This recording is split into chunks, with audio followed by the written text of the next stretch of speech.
Bonjour à tous, bienvenue dans votre émission Parlez-moi de rose sur El Mouatine TV. Et oui, parlez-moi de rose, parlez-moi de beauté, parlez-moi d'ondes positives, parlez-moi justement de solidarité, d'entraide, mais surtout d'artistes, de culture. Et aujourd'hui, donc, je suis avec une belle rose. Et oui, l'une des plus belles divas franco-orientales, la rose justement qui émane par sa beauté, par sa gentillesse. Et oui, vous la connaissez, Maya Chan est avec nous aujourd'hui sur Parlez-moi de rose sur El Mouatine TV. Bonjour Maya. Bonjour Linda, bonjour à tous. Ah, c'est un bonheur justement de t'avoir avec nous aujourd'hui Maya, parce que pour tout ce que tu fais, tes belles chansons, il me fallait aujourd'hui t'avoir avec moi sur Parlez-moi de rose, parce que justement tu es une très belle rose. C'est magnifique ce que tu dis. Mais c'est la vérité. En plus, le nom de ton émission m'a parlé tout de suite parce que dans mon troisième album, La couleur de l'espoir, j'ai fait une chanson qui s'appelle Une rose à aimer. Ah là là, c'est très beau, une rose à aimer. Il y a plein de roses justement, c'est bientôt la Saint-Valentin en plus. Ah oui, c'est vrai, il va y avoir plein de roses qui vont être distribuées aux femmes. Exactement. Parce que pour moi, les femmes sont les roses du jardin du monde. Ah, c'est beau, c'est exactement. Et chaque femme a son parfum. Son parfum, sa couleur, sa douceur. C'est ça. Et nous espérons qu'il n'y aura plus d'épines dans ces roses avec tout ce qui se passe de nos jours. Oui. Nous espérons qu'on va garder simplement l'odeur et le bienfait des roses et pas les épines. On espère en tout cas. Alors Maya, auteure, compositrice, interprète. Donc Maya Chan, pour ceux qui ne la connaissent pas, c'est une diva, voilà, c'est une diva de la chanson franco-orientale, mais c'est aussi un porte-parole de la paix, du vivre ensemble, de la solidarité, de l'entraide. Et c'est vraiment une personne à connaître. Et aujourd'hui, donc, sur Parlez-moi de rose, on vous fait découvrir le portrait de Maya Chan en direct. Alors Maya, parlez-nous un petit peu justement de ce parcours d'artiste. Qu'est-ce qui vous a poussé à devenir une artiste ? Ben, en fait, moi je suis artiste depuis que je suis née, la musique coule dans mes veines et je ne me voyais pas faire autre chose, même petite à l'école quand on me demandait ce que je voulais faire comme métier, je marquais chanteuse, quoi, c'était... Depuis toute petite. Ah oui, c'était ma vocation, je chantais dans les cours de récréation, je chantais dans toutes les fêtes de fin d'année, en bref, c'était, je ne pouvais pas rester sans... De toute façon, quand je ne chante pas, j'arrive plus à respirer, quoi, c'est mon... C'est ton oxygène. C'est mon oxygène, c'est mon oxygène. Et puis donc après, au début, j'étais mineure et j'avais déjà cette envie de chanter. J'ai rencontré pas mal de grands de ce métier qui voulaient me prendre ce contrat. Et pour n'en citer qu'un, Claude François. Mais ma mère, mes parents ne voulaient pas du tout signer. Tu connais les parents méditerranéens. Ah, nos parents méditerranéens qui veulent nous protéger, mais des fois... que Dieu nous les garde et les protège. Mais bon, donc c'était pas évident. Après, bon, il a fallu que j'attende 18 ans. Et c'est un métier qui est très, très, très, très difficile quand on est une femme aussi. C'est vrai, pour percer. Parce que pour percer, et puis on a aussi une éducation, on a aussi un respect de soi-même. C'est ça, la pudeur. Voilà, et puis bon, j'ai pas choisi la voie facile pour réussir, parce que ma grand-mère me disait toujours, quand tu te regardes à la glace, ma petite fille, il faut que tu sois fière du reflet. Et donc j'ai toujours fait ma carrière avec honnêteté, sincérité, avec l'amour de mon public, en voulant donner toujours un maximum, et puis avec mes moyens, parce que je m'autoproduis. Ouais, c'est ça. Justement, pour ne pas me faire diriger ou par des gens... Pour avoir cette liberté, en fait. Voilà, et moi, où je travaille avec des gens qui ont la même conception de la musique que moi et de la vie, sinon je ne peux pas travailler. Donc comme j'ai pas eu la chance de rencontrer des personnes qui collaient un petit peu à ma façon de travailler, donc du coup j'ai dit, bon, moi je vais retrousser mes manches, je vais bosser, j'ai bossé jour et nuit, afin de pouvoir produire mes albums. C'est plus difficile quand on produit ses albums tout seul. C'est très difficile. C'est ça. Et puis à la fois, tu as un challenge avec le public. D'ailleurs, je remercie mon public qui me suit. D'ailleurs, ils nous regardent. Voilà, je les adore, je les aime. Depuis mes 10 ans de carrière que j'ai fêté l'année dernière. Et 10 ans de carrière quand même. Bah oui. On dirait pas là. 10 ans de carrière, 4 albums. Oh mon Dieu. Et si tu veux, quand j'ai 10 ans de carrière, ça veut dire à partir du moment où je commençais à être professionnelle, à faire mes albums. En fait, j'ai toujours chanté avant. Et ce public, je le remercie parce qu'il vient à tous mes concerts. J'ai pas une grande publicité puisque j'ai pas les médias, j'ai pas les grandes chaînes et tout ça. Et pourtant, le public est là, il est fidèle. Et c'est ça qui me porte. Oui, parce qu'en fait, tu incarnes à la fois la beauté, à la fois la gentillesse, mais à la fois aussi l'ambiance. Parce que moi, j'ai assisté. Tu sais, je t'ai écouté plusieurs fois, j'ai assisté avec toi. Et c'est vrai que tu emmènes ton public vers toi. En fait, c'est comme si c'était une déclaration d'amour avec ton public. Mais Mais tout à fait, d'ailleurs, le public le ressent. Et tu sais, quand je me prépare dans ma loge, eh ben, mon visage, tout n'est plus pareil. C'est ça, il s'illumine. Exactement. C'est comme le jour d'un mariage, en fait. J'ai une adrénaline qui me porte. Et puis tout cet amour, je pense que le public sent la sincérité de l'artiste. Et bon, bah, ça passe très très bien. C'est une vraie complicité avec mon public, un amour. D'ailleurs, toutes les scènes, j'essaye à chaque fois de les rencontrer à la fin du concert, de dédicacer. C'est ça que j'aime bien avec toi, c'est que tu es accessible par rapport à d'autres justement artistes qui ne sont pas accessibles au public. Toi non, tu vas vers le public, tu lui donnes. Mais c'est ça qui est merveilleux. C'est normal parce que c'est grâce à lui que j'existe. Alors je ne me vois pas faire autrement. C'est impossible. D'ailleurs, même sur Facebook, où j'invite les gens à venir me retrouver, c'est Maya Shane, Maya M-A-Y-A, Shane S-H-A-N-E. Et ben, des fois, je reste jusqu'à 2-3 heures du matin parce que j'essaye de répondre à tout le monde, même si j'y arrive pas, mais je ne suis pas du genre à recevoir un message à ne pas répondre. C'est impossible pour moi. D'abord, c'est un manque de correction. Et puis, le respect, c'est avant tout pour moi. C'est ça le plus important. Alors, dans ta famille, Maya, est-ce qu'il y a d'autres artistes? Eh bien, écoute, non, tu vois, à part ma grand-mère, que Dieu repose son âme, qui m'a élevée d'ailleurs, qui jouait un petit peu du piano, qui chantait. Sinon, la plupart de ma famille, même mes sœurs, chantent faux, tu vois. Donc, sauf une, tiens, celle d'Anvers, que j'ai écoutée il n'y a pas longtemps, qui m'a surprise, qui chantait pas mal. Mais non, je sais pas. Alors, qui t'a inspiré alors?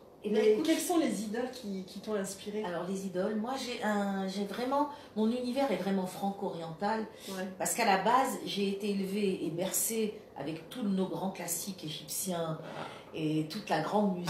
Farid Al-Atrash, Kelsoum, Warda, enfin tous ces grands-là, Abdel Halim Khafa, j'en oublie. Je sais pas si toi tu te rappelles quand tu les entendais chanter, ça vibrait. Abdel Halim Khafa, c'était quelqu'un que j'écoutais en boucle et pourtant j'étais petite. J'adorais sa chanson Zahil Lawa.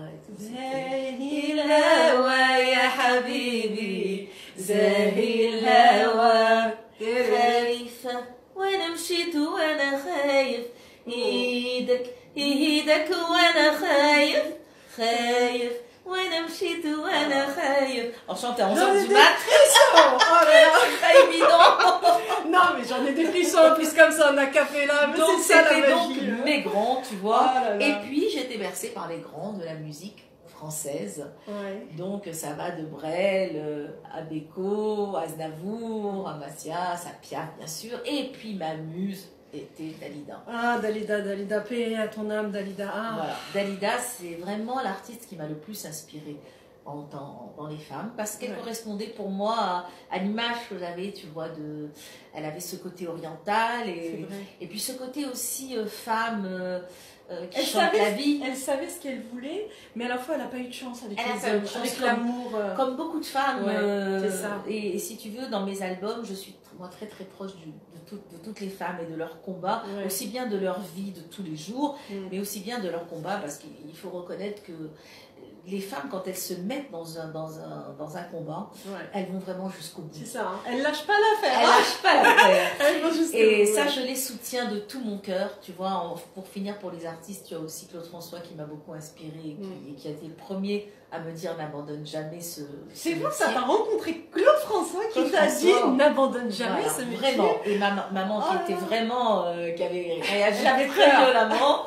Et lui m'a dit écoute, moi, je ne me suis jamais trompée sur une artiste. Je ne sais pas quand, mais tu réussiras. Tu vas faire. Et si tu veux, chaque veille de concert, j'ai l'image de Claude François, l'image de Dalida aussi que j'ai rencontrée. Ah, c'est fou. J'ai eu la Moi, chance de la rencontrer. J'aurais aimé la rencontrer. Malheureusement, je l'ai rencontrée un petit peu avant sa mort, parce qu'on avait prévu de se revoir avant son décès. Malheureusement, mais ça a été une rencontre magique pour moi. J'imagine. Et j'ai chanté Histoire d'un amour avec elle, que j'ai remis d'ailleurs dans mes albums. Je l'ai connue chez elle, donc c'était dans un endroit tout à fait convivial. C'est beau, et quand j'ai fini de chanter, elle était émue, puis elle a relevé ses cheveux comme ça, puis elle m'a dit « Il peut partir, la relève y est assurée ». Et cette phrase, tu vois, j'en ai encore les larmes aux yeux quand je la revois et j'entends cette phrase. Et malheureusement, bon, elle est partie, mais je pense qu'on aurait eu une très très belle amitié ensemble.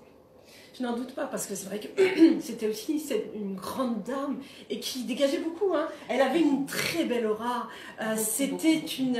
Elle aimait son public, elle aimait donner, elle vibrait justement. Et je pense que c'est ça aussi qui a fait qu'elle soit partie, c'est qu'elle ne pouvait pas mentir. Complètement. C'est ça. Elle était entière. Voilà. Et je pense que les gens entiers comme toi sont des gens qui sont hypersensibles. Ah mon Dieu. Je dirais que c'est ma plus grande qualité, mon plus grand défaut. C'est parce ça. que c'est aujourd'hui, de nos jours, être sensible, c'est très difficile. C'est très difficile, vraiment. Tu sais, j'ai eu la chance de connaître un grand monsieur qui était pour la paix, qui est monsieur Shimon Peres, pour qui j'ai une admiration sans limite, comme tous les gens qui prônent la paix, comme Anwar el-Sadat, comme Martin Luther King, comme tellement de héros. D'ailleurs, je leur ai dédié une chanson qui s'appelle La couleur de l'espoir pour la paix. Et il me disait, l'important, Maya, c'est que tu es un agneau, mais dans la peau d'une lionne. C'est ça, exactement. Et il faut toujours, moi j'ai toujours été fidèle à mes idées, à ma façon de voir la vie, de voir la paix, de voir le vivre ensemble.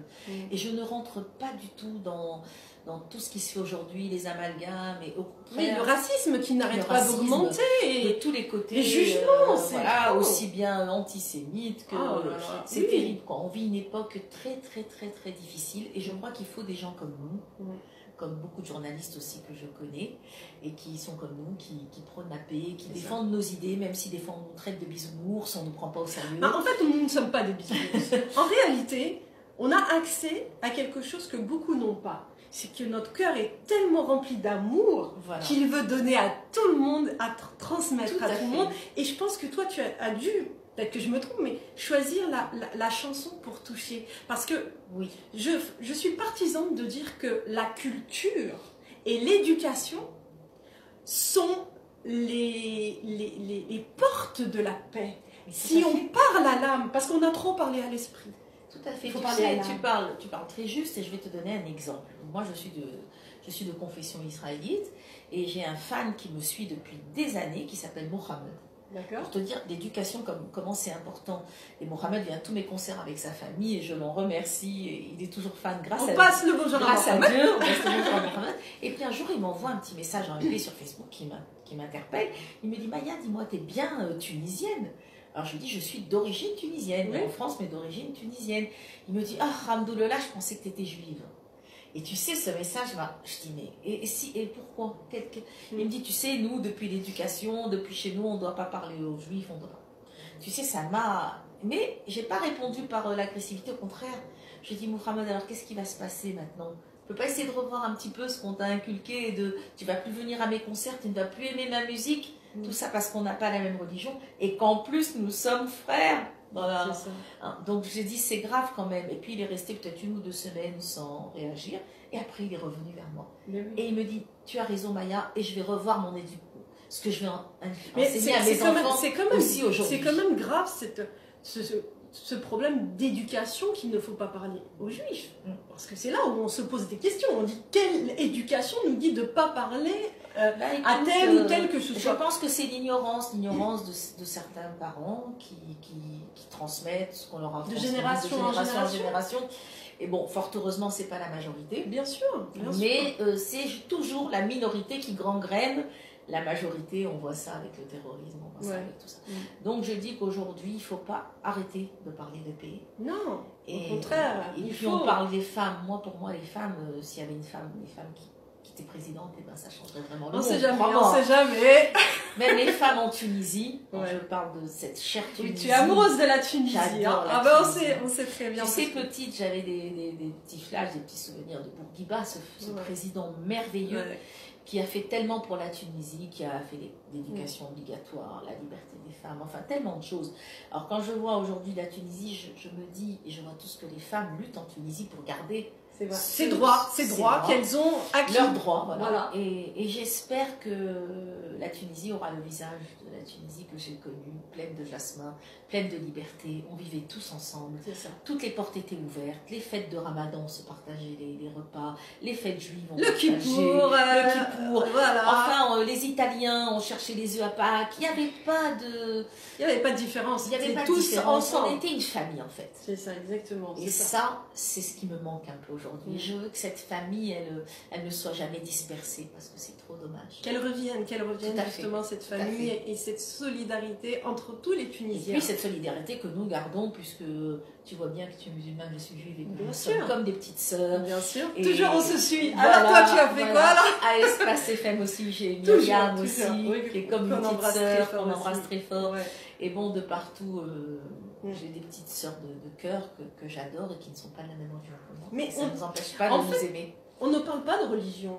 On parle justement de sœur à sœur. Et c'est ça qui est merveilleux. Parce qu'il n'y a pas cette différence. Et c'est pour ça que je dis toujours que les gens qui parlent avec le cœur, avec l'amour, avec ce sentiment de se dire, voilà, l'autre, c'est comme si c'était moi. Mais tout à fait. Et d'ailleurs, dans mon premier album qui s'appelait Les Filles d'Orient, oui. Voilà, j'ai une chanson qui s'appelle Les Filles d'Orient. Et Les Filles d'Orient, c'est Inch'Allah Shalom, ça parle des enfants d'Abraham. Ouais. Et je pense que quand un enfant est décédé par la guerre ou par maladie, les conflits ou la haine, par conflit, qu'il soit juif, qu'il soit musulman, qu'il soit chrétien, la peine est la même. Ouais. Une mère, la peine d'une mère n'a pas de religion. Et ça, je crois qu'il faut comprendre vraiment ça, que c'est aussi bien que toutes les mamans pleurent de la même façon. Donc il y a pas de, pour moi, il n'y a pas de différence. Je suis marraine d'un orphelinat au Maroc, de 300 petits, l'orphelinat Bermoussi. Je n'ai pas regardé s'ils étaient musulmans. Bon, ils avaient besoin d'une marraine, j'étais là.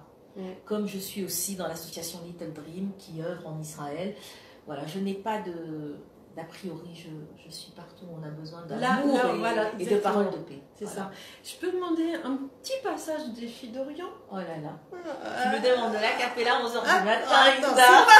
C'est pas fini, mais là c'est pour notre public justement, au contraire. Nous, les Filles d'Orient, quand on aime, c'est au soleil levant. Les Filles d'Orient, des rêves sur un tapis volant. Les Filles d'Orient, l'amour, l'amitié, toujours brûlant. Les Filles d'Orient, nos espoirs balayés par le vent. Inch'Allah, shalom, shalom, Inch'Allah, Inch'Allah, shalom, shalom, Inch'Allah. Ya habibi, ya.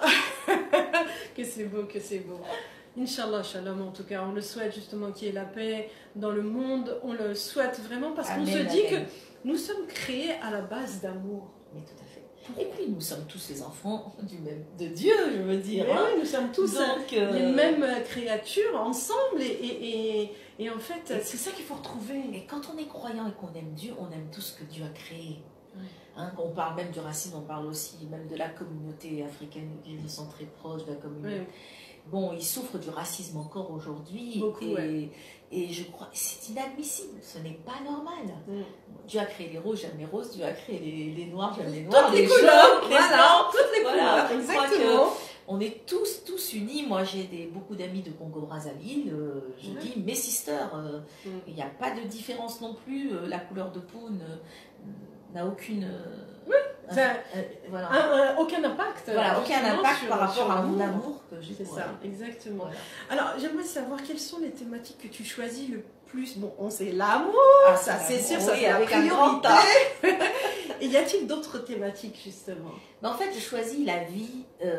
Alors, j'ai des chansons qui parlent beaucoup des femmes, c'est vrai, du combat des femmes, de ce qu'elles vivent au quotidien, et puis des histoires amoureuses, vécues ou pas vécues. Quand on vit avec un macho, quand on est délaissé, qu'on a beaucoup aimé, et puis qu'une histoire se termine. Aussi, qu'il faut toujours garder l'espoir. J'ai des chansons, c'est le bonheur viendra demain, redessiner ma vie. Je veux dire jamais perdre espoir, en fait. Je veux dire que moi, ce que j'ai envie de passer comme message à tout le monde, c'est que même dans la souffrance, il faut savoir se relever et il faut savoir se dire que bon, si Dieu nous a enlevé cette personne, si on parle d'amour, c'est pour nous envoyer quelqu'un de mieux. Dieu ne ferme jamais une porte pour ne pas en ouvrir une autre.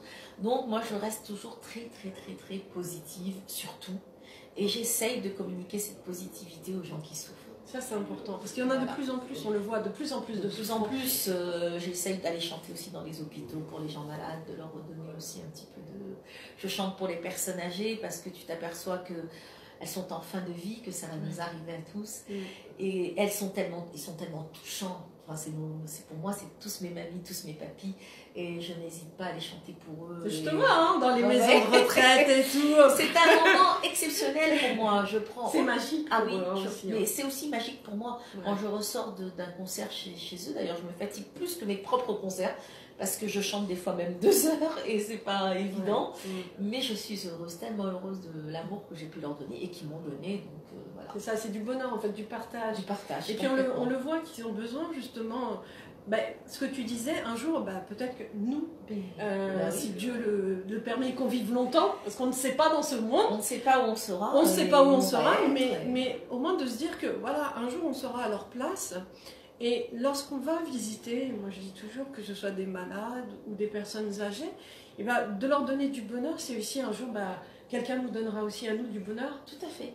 Mais tu sais, Inda, c'est ce que je disais la dernière fois à mon amie Myriam d'Espace FM, je lui disais, tu sais, quand tu donnes dans la vie, il ne faut jamais chercher à recevoir. Ouais. Parce que déjà, de donner, tu as reçu. C'est ça, tu vois. Exactement. Donc moi, j'attends rien de personne, je le dis franchement. Je remercie mon public, tous les gens qui m'aiment, je les remercie, je les aime autant qu'ils m'aiment. Mais je veux dire, je n'attends pas. Quand je fais des choses, c'est pas pour qu'on me rende quoi que ce soit. C'est ça, tu n'attends rien en retour, comme ça tu n'es pas déçu. D'ailleurs, regarde, depuis quand nous sommes amis et sœurs, je t'ai jamais sollicité pour un interview. C'est vrai. Je n'ai jamais. C'est moi qui est venue vers toi, qui te dis allez. Voilà, moi je me dis, quand on aime, on a envie de donner, puis ça doit se faire naturellement. De la même façon que je ne sollicite pas toutes les stars que je connais et les gens très connus, parce que je sais très bien que, j'ai fait un duo avec Enrico Macias, par exemple, dans un de mes albums. C'est vrai que j'ai toujours espéré faire chanter un jour à l'Olympia mon duo avec lui. Mais bon, si ça ne vient pas de lui de me le demander, je ne ferai pas la démarche. Bon, le message est passé. Hein. Mais c'est vrai que, vraiment, moi, je te vois bien à l'affiche de l'Olympia, de toutes ces grandes salles, parce que tu apportes tellement. L'Olympia, c'est vraiment. Vraiment, tu apportes. Je me demande, il y a peut-être un petit projet là qui vient de sortir de ma tête. Là. Inch'Allah, si Dieu veut, tu sais, j'ai fait 2 fois l'Alhambra, j'ai fait des grandes salles, j'ai fait le Petit Journal de Montparnasse, qui est une salle pour qui j'ai une grande affection parce qu'on est très très proche du public et le public dîne et en même temps après voit le spectacle et j'ai une approche du public beaucoup plus facile que dans d'autres salles. Mais l'Olympia, ça reste, ça reste mon grand... C'est ton rêve. Mon rêve, oui. C'est ça, oui. C'est ton rêve. D'ailleurs, tous les jours dans mes prières, je demande à Dieu de faire l'Olympia. Parce qu'il n'y a que lui qui va décider, en fait. Oui, directeur de l'Olympia. Voilà, le message est passé. En tout cas, on te le souhaite de réaliser tous tes rêves. Amen. Ça, c'est vraiment... Toi aussi, ma chérie, parce que je veux te dire aussi, j'ai beaucoup d'admiration pour toi, pour ton parcours. Je le suis depuis le début. Et je sais que tu as traversé des périodes difficiles aussi dans ta vie. Et je t'aime énormément parce que tu es une battante. Et voilà, les femmes avec qui j'aime être et que j'aime aider et que je suis fière de toi. Voilà. Arrête, tu vas me faire pleurer. Voilà. C'est ton intérêt. Je voulais te le dire. Voilà. Mais on est obligé. Parce que déjà, notre force, c'est notre amour pour la vie. Notre force, c'est aussi l'amour des autres. Et puis, c'est aussi l'espoir. Et la foi. C'est la foi qui nous porte. Et c'est grâce à la foi qu'on transmet. Des fois, on me dit, mais qui te produit? Comment tu peux arriver à faire autant de choses? Quelle est l'équipe qui est derrière toi? Je dis, mais j'ai le meilleur. Il est là-haut. Merci mon Dieu. C'est exactement ça. Voilà. Mais je crois que quand on a cette croyance, cette foi inébranlable, on peut arriver à tout. Grâce à Dieu. Avec l'aide de Dieu. On a la foi et puis aussi on croit à cette humanité. Quoi qu'il arrive, on se dit toujours que tant qu'il y a de la lumière, il y a de l'espoir. Tout à fait. Et toi, comme moi, à travers les interviews où je fais connaître différents portraits, différentes associations aussi, qui œuvrent pour la paix, qui œuvrent, et même Al-Mouatine qui œuvre beaucoup pour une chaîne justement à Bruxelles. Je remercie cette chaîne et aussi j'embrasse tous mes amis de Bruxelles parce que j'ai un grand public à Bruxelles que j'adore et j'aimerais aller chanter là-bas. Il y a une journaliste aussi que j'aime beaucoup, Manel, que je salue, qui est à Bruxelles aussi. Et j'ai aussi mon parrain qui est Paulo Sulitzer, qui vit maintenant à Bruxelles, qui lance d'ailleurs sa marque de champagne et tout. Et donc j'ai aussi ma sœur qui vit à Anvers. Donc, tu vois, ça me parle beaucoup, Bruxelles. J'imagine. On souhaite en tout cas... Bruxelles la belle. On souhaite aussi un concert à Bruxelles. Voilà. Et puis c'est vrai que, comme tu dis, ta présence aussi, pour moi, tu vois, ce dialogue-là entre nous deux, cette interview pour moi est très importante. Pourquoi? Parce que tu dégages tellement de belles énergies, tellement de belles ondes, que je me dis, waouh, si on peut avoir ces belles ondes-là tout le temps. Je vous en envoie à tous, je sais pas si vous pouvez les recevoir. Ah, si on les reçoit, t'inquiète pas. Donc c'est vrai que Maya, tu es ce symbole de la paix, de la tolérance, de l'amour, du vivre ensemble. Et tu es aussi beaucoup avec des associations qui œuvrent justement pour se vivre ensemble. Qu'est-ce qui t'a poussé? Bon, la foi, je sais, mais c'est dans les tripes. Qu'est-ce qui t'a poussé justement à être humaniste? Parce que tu es chanteuse, tu es artiste, tu es diva de la chanson franco-orientale, mais tu es avant tout une humaniste. Bah, tu sais, déjà, regarde, mes musiciens sont tous d'Algérie, de Tunisie et musulmans. Et tu sais, des fois, j'ai repris une chanson qui s'appelle Schéma Israël, et l'arrangement a été fait par Abdelrani Torki. Et il a mis toute son âme dans cet arrangement. Je veux dire qu'il n'y a pas, c'est ma famille de cœur. Et petite, on avait des copains, des copines. On ne jouait pas avec des juifs, des arabes. C'est ça. Ça n'existait pas. On ne se prenait pas la tête à dire. Mais il n'y avait pas. On ne discutait jamais de ça. Donc quand j'ai vu comment le monde évoluait, je me suis dit, oh là, il faut faire quelque chose. Parce que si on continue à laisser les gens faire des amalgames et faire n'importe quoi, et attiser la haine dans les réseaux sociaux et partout, surtout les réseaux sociaux, je pense à l'avenir des enfants. Je me dis, quel monde on va leur laisser? Donc c'est une mission. Et je ne comprends pas qu'il n'y a pas plus de personnes qui prennent conscience de ça. Et surtout plus de médias. Tu vois, plus de médias, tout à fait. Et puis les médias montrent ce qu'ils veulent, quoi, je veux dire. Il y a plein de choses que les médias ne montrent pas parce que tout est politisé, on le sait.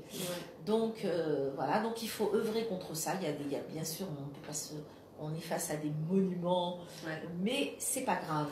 Petit à petit, chaque petit grain de sable, tu vois, fera bien sûr une belle plage. Une belle plage. Et chaque petite goutte d'eau fera l'océan.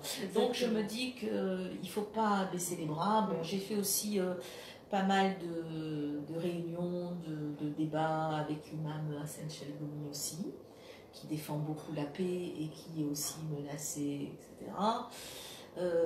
Donc je me dis... c'est vrai que tu es un peu partout justement dans toutes ces manifestations pour la paix et tu es vraiment impliquée. C'est ça que j'aime chez toi, c'est cette implication et tu ne cherches pas à savoir ou comme tu dis, tu le fais vraiment par amour. Tu vois même des fois sur Facebook, il nous est arrivé de débattre je sais. Et d'avoir souvent des gens virulents face à nous. Bon, on reste avec le même langage, discours, et le même langage, et puis c'est tout. Et puis on respecte tout le monde, ceux qui ne veulent pas être, tant pis pour eux. C'est ça. Tant pis pour eux. Mais bon, il y a aussi des gens avec qui tu ne peux pas discuter parce qu'ils sont tellement fermés que bon, tu dis bon, ok, moi j'ai dit ce que j'ai à dire. Après, chacun gère sa vie comme il veut. Mais il faut penser au futur de nos enfants, et ça commence à la maison. Donc j'invite vraiment tous les parents à faire attention à leur discours, parce que tout ce qu'on dit à la maison se véhicule après, plus tard, pour l'avenir de l'enfant. C'est ça, et puis on le voit aussi à l'école. Voilà, on le voit. Tout à fait. On voit ces enfants qui ont un discours de haine, alors que ce sont des petits enfants de 3 ans, de 4 ans. Et ils ne peuvent pas, à 3-4 ans, parler des juifs ou parler des arabes s'ils n'ont pas entendu ça à la maison. Donc, attention, ça commence à la maison. Voilà, ça c'est vraiment un très beau message, Maya. Et j'espère justement que ce message va passer et que cette émission, donc Parlez-moi de Rose, est une émission d'éveil des consciences. J'ai vraiment voulu, avec Al Mouatine TV, on a vraiment souhaité faire cette émission pour justement qu'il y ait ce discours-là de paix, de solidarité, d'entraide, et surtout un discours d'amour, puisque à la base, nous sommes tous des créatures d'amour. Et tu sais, il n'y a qu'à venir à un de mes concerts où tu es déjà venu. Bien sûr. Qu'est-ce qui se passe dans la salle? Eh bien, il y a toutes les religions confondues. Tout le monde fait des youyou, tout le monde chante, tout le monde danse. Et ça, c'est merveilleux, tu vois. J'ai même eu la dernière fois un groupe de Bretagne, tu vois, des Français de la France profonde, et ben, qui sont venus faire des youyou et chanter avec nous. Donc, on est tous ensemble, et tout se passe dans l'amour, dans le respect, et le monde doit être comme ça. C'est ça, exactement. Oui, le monde doit être comme ça. Mais je pense que ce monde, un peu, il a oublié Oui. Peut-être qu'il faut justement lui rappeler à chaque fois. Mais oui, et puis le rappel, il faut faire des piqûres de rappel tout le temps, c'est ce que je dis, c'est des petites piqûres de rappel. Bon, mais c'est comme ça, de la même façon qu'il ne faut pas faire l'amalgame avec le terrorisme et l'islam. Bien sûr. J'ai lu d'ailleurs le livre que tu as écrit, L'âme du Ramadan. L'âme du Ramadan, que je relis d'ailleurs souvent, parce que c'est un livre qu'il faut lire plusieurs fois, et que j'interprète à chaque fois différemment, étonnamment d'ailleurs. Et ça, c'est important parce que quand il y a l'amalgame, si les gens disent terrorisme musulman, c'est la fin du monde. C'est ça en fait, le côté justement de problème d'interprétation. Tout à fait. Chaque personne va interpréter lorsqu'il va lire un texte à sa manière, selon son éveil de conscience, selon son niveau de conscience. Si je comprends avec mon ego, il est formaté. Il est formaté par mon vécu, par mon expérience, par les gens que j'ai côtoyés. Alors que si je vais au-delà de l'ego, je vais dans la... Je me focalise sur le canal de l'amour, le canal justement divin. Et dans ce cas-là, mon interprétation sera complètement différente. Complètement. C'est ça, hein, je pense. Hein. Mais oui. Je ne connais pas une religion où on dit qu'il faut tuer. De toute façon, je n'en connais pas. Premier commandement, voilà. tu ne tueras point. Aucune. Donc, partant de là, je ne vois pas comment on peut associer... Non. Voilà. Et je pense que voilà, tu as vraiment une très belle porte-parole de l'amour. Et à travers tes chansons que tu transmets et que tu nous partages énormément d'amour. Et j'aimerais aller partout, chanter en Tunisie. Justement, quels sont les pays où tu as déjà chanté? Écoute, j'ai chanté un petit peu partout dans le monde. Le Mexique, où j'ai vraiment un très beau public là-bas que j'adore et que je remercie encore pour tout leur amour, leur message, parce qu'ils m'attendent. Le Maroc, qui est un pays qui m'a toujours porté bonheur, où j'ai fait chaque lancement de mes albums là-bas. D'accord. Avec mon agent Carlos Peras, que je remercie aussi, qui est fidèle, qui est toujours à mes côtés. Et à chaque fois, j'ai eu un accueil super au Maroc. J'ai été reçue la fille d'Orient, j'ai été reçue comme une princesse et je remercie le public marocain pour ça. Et puis j'ai chanté à Miami, aux États-Unis, à New York, partout, un peu partout. Et les pays que tu aimerais? Voilà, les pays que j'aimerais en fait, c'est la Tunisie, parce que je suis d'origine tunisienne. Là maintenant, on a un ministre qui est un ami... qui est un juif tunisien d'ailleurs. D'ailleurs, on l'a vu à la télé. Voilà, avec chez Cyril Hanouna d'ailleurs. Et je trouve que, j'espère que le fait qu'il y ait ce ministre, ça va maintenant déjà ramener le tourisme en Tunisie.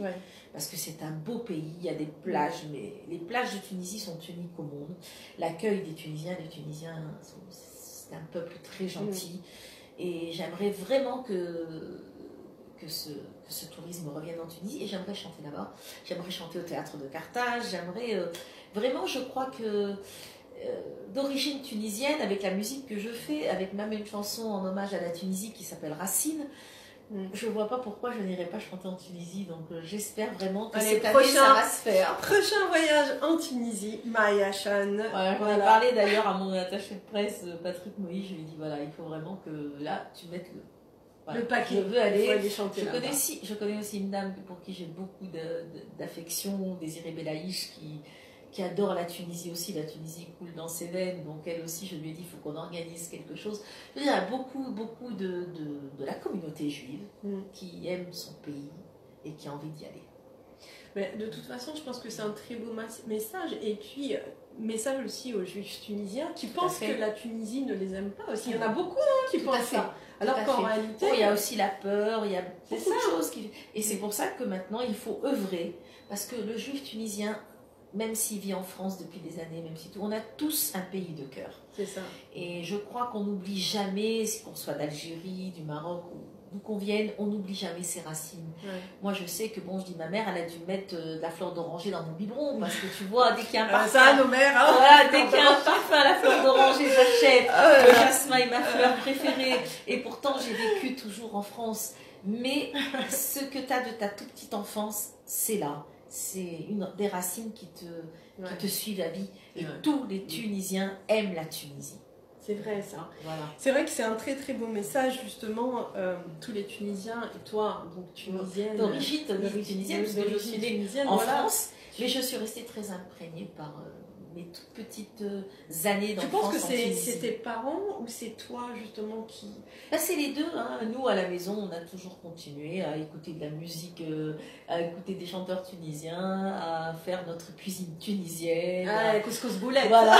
Donc, si tu veux, la tradition ne s'est jamais perdue et ne se perd jamais, même pour les Marocains. Moi, j'ai beaucoup d'amis du Maroc qui continuent ici en France à suivre les traditions marocaines. Donc, voilà. C'est vrai.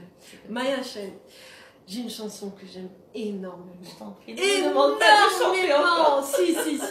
Ah, mais cette chanson, elle me touche, elle m'a fait pleurer. Oui. D'ailleurs, parce que je pense à toutes les mamans.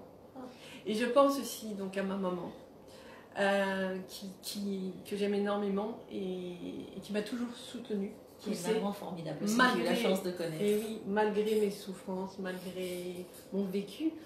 Et c'est aussi ma force, justement, cette maman. Et je veux que tu dédicaces cette chanson à toutes les mamans du monde, qu'elles soient encore ici ou qu'elles sont celles qui sont parties là-haut.